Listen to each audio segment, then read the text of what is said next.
Dear friends, as we promised to deal with this poem in our last lecture on his blindness, written by John Milton,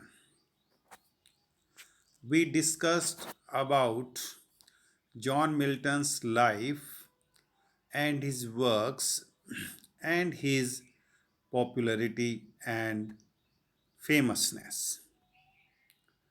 We also discussed a little introduction about this sonnet on his blindness.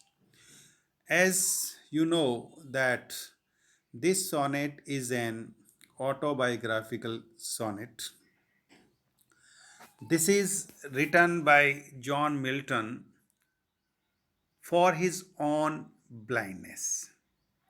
We know that Milton became blind at the half of his age or life, and later on in 1652 he became complete blind.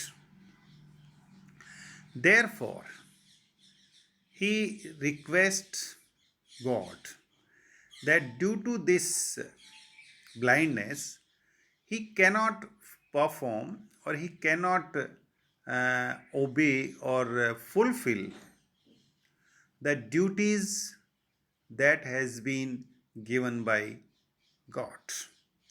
And what was the duty? The duty was that God had given him a gift, and that talent was of writing poetry. And since he became blind, therefore he cannot he cannot follow this duty, he cannot complete this duty of writing poetry. So let's see what is there in this sonnet. As you know, this is a sonnet, and again it consists 14 lines. It is divided in two parts. Miltonic sonnets, just like the Petrarchan sonnet, are divided into two parts. One that is called octave, which has 8 lines, whereas the another part is called sestet, which contains 6 lines. So it is divided in two parts.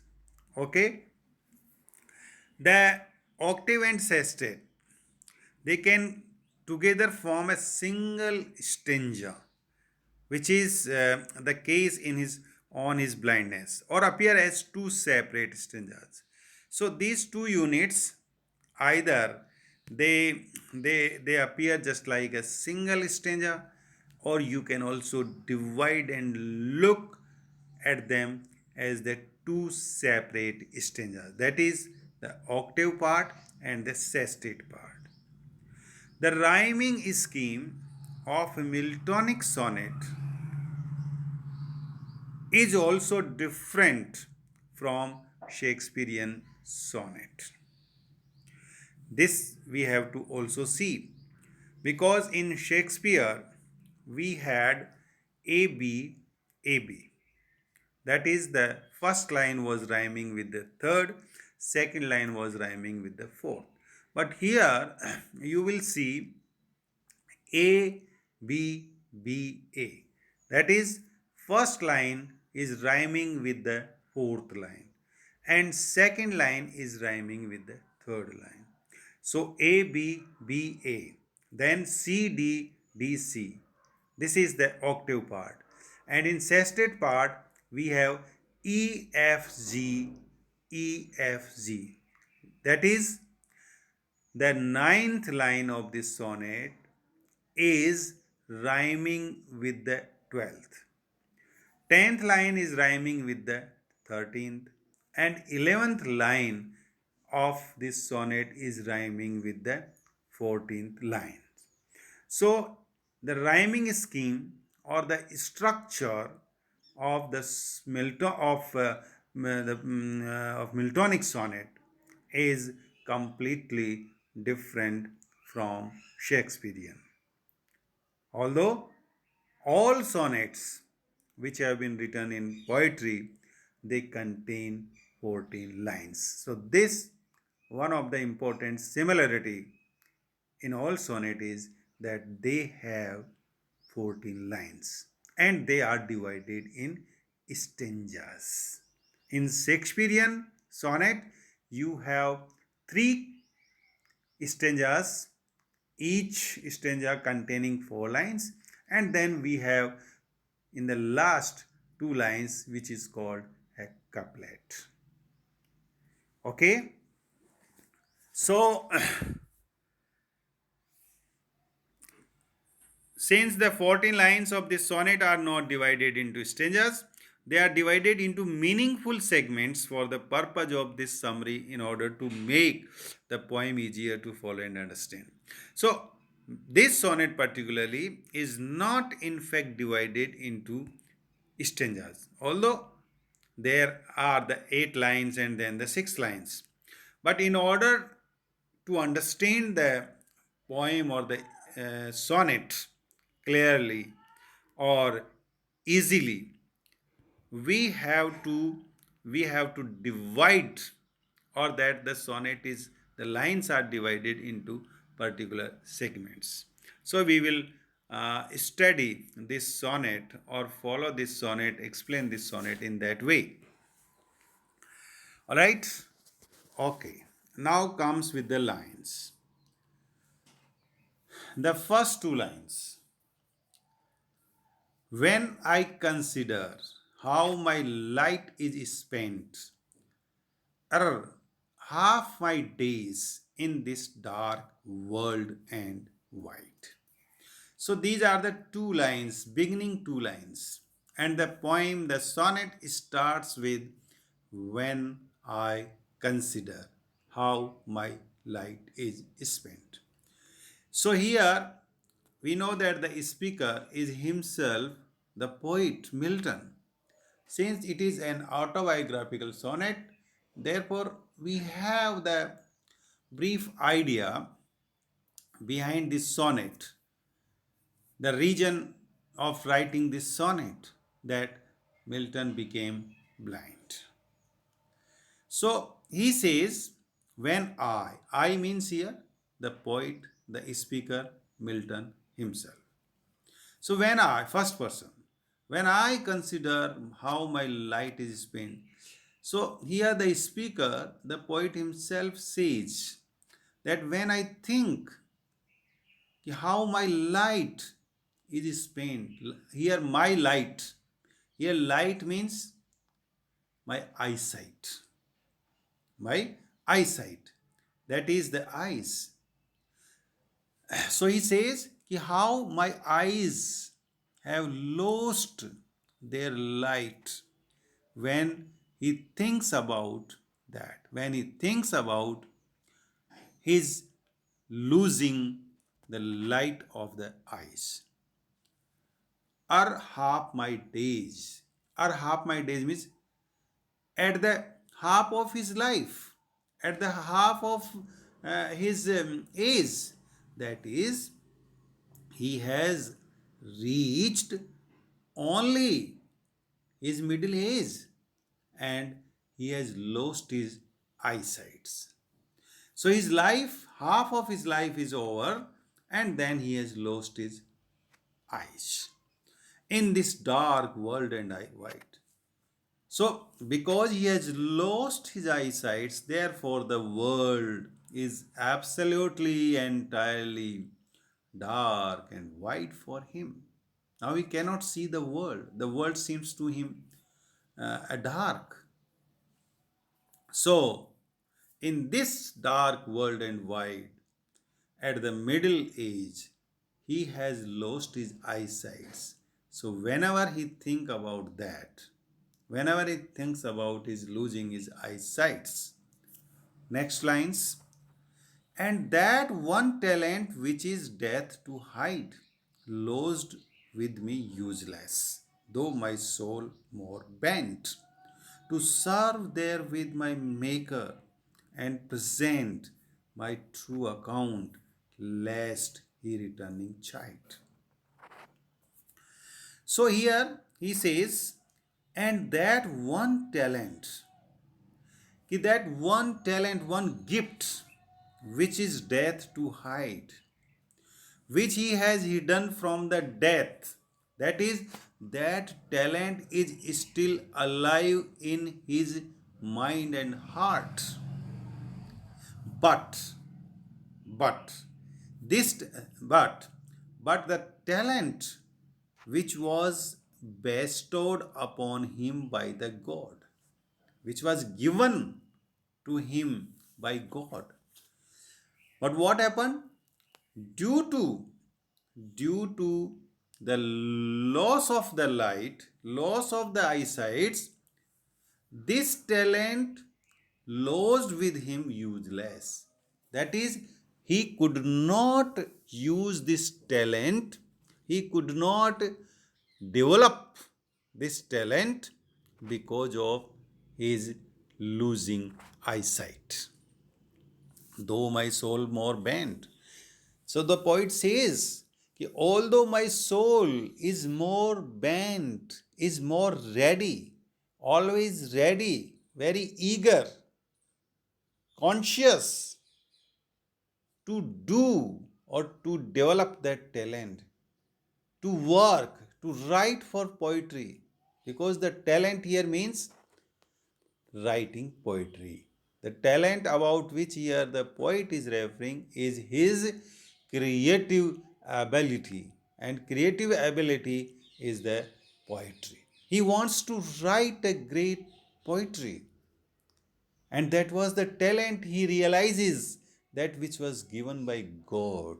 But since now he has lost his eyesight, how he can complete or accomplish that duty which was given by God?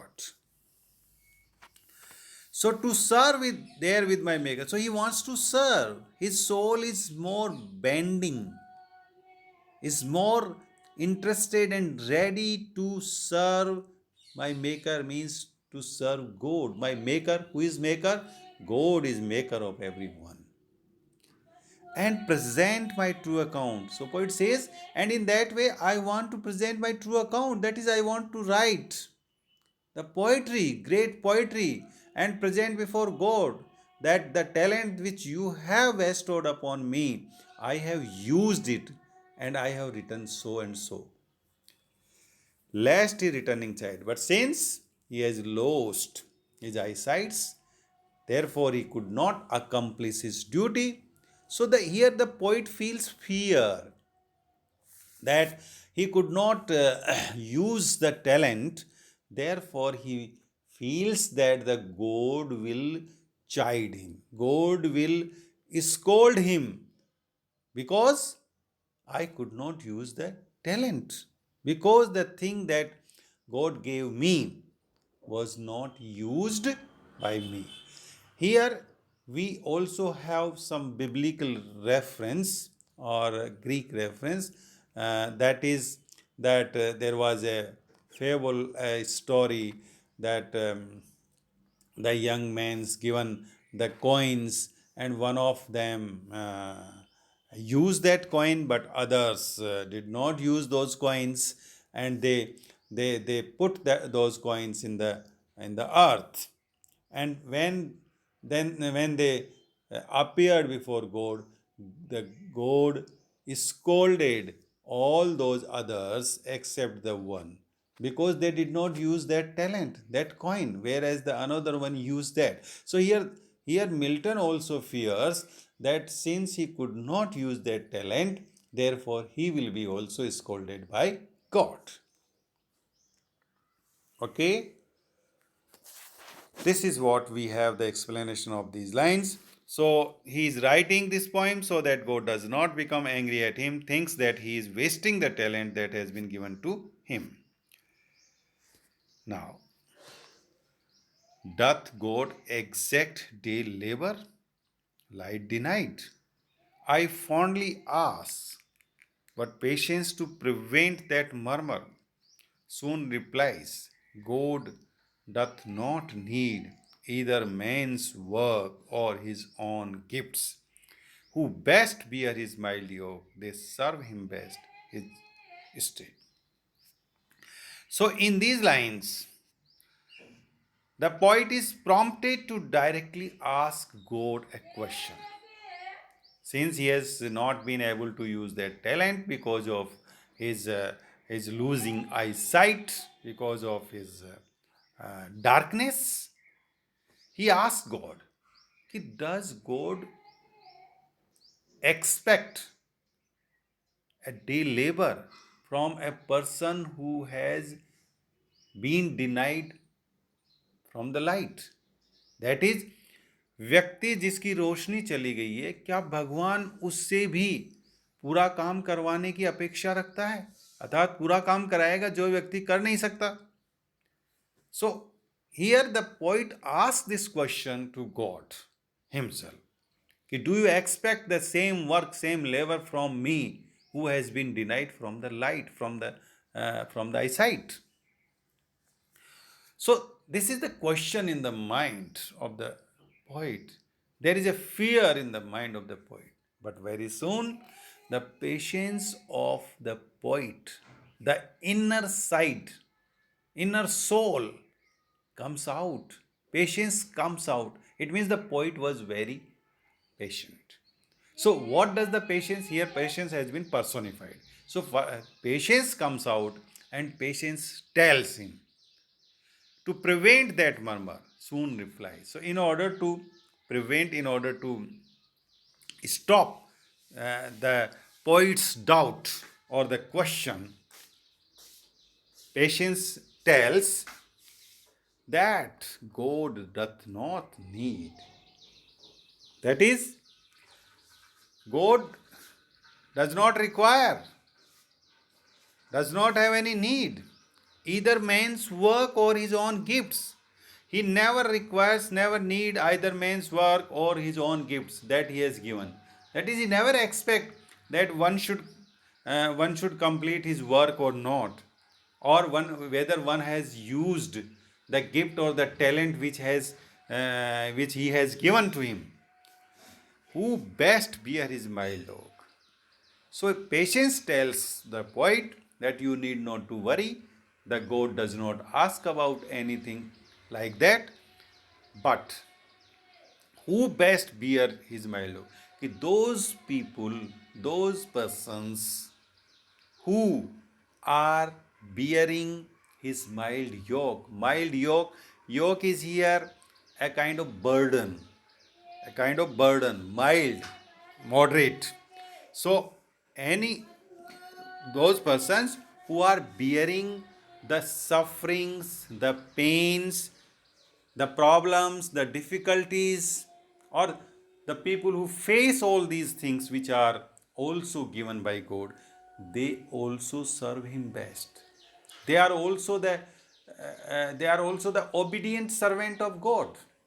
So once you are obedient to God and follow Him and bear all the hurdles, difficulties, sufferings, pains given by Him, they serve Him best. So those people also serve Him best. So patience tells the poet, the inner soul tells the poet that you need not to worry about all that.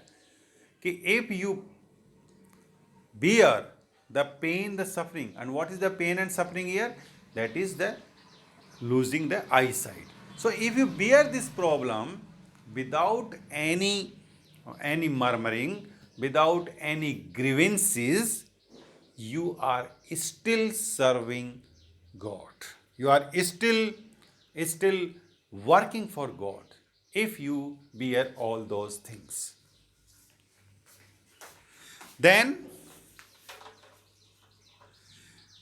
Then he says, who best bear his mild yoke? They serve him best. His state, now, his state is kingly because the kingdom of God is kingly. His state is kingly, wide, vast, thousands at his bidding speed, just like a big kingdom. Uh, so many people, or the servants, or the soldiers, are always at his command, at the command of king. So, in the same way, there are so many people who are standing in order to receive the command of God, and they are ready to perform that duty. So thousands at his bidding speed and post over land, and they are ready to move from land to sea and to sea to land without rest, without taking any rest. They are always ready to follow the duties given to them by God. They are always ready to, to obey the orders of God over the ocean, over the land, and without taking any rest. So they also serve who only stand and wait. So there are so many people who are always ready to follow God. But he says that there are also the people, or those people who are only standing and waiting for the God's order, God's directions. They also serve him best. So it's not necessary that those who are really working and who are always ready to follow, was ready to accomplish the orders of God, are only the real follower of God. No, no. Those people who are just only waiting and standing in order to get the order of God, they are also serving God best.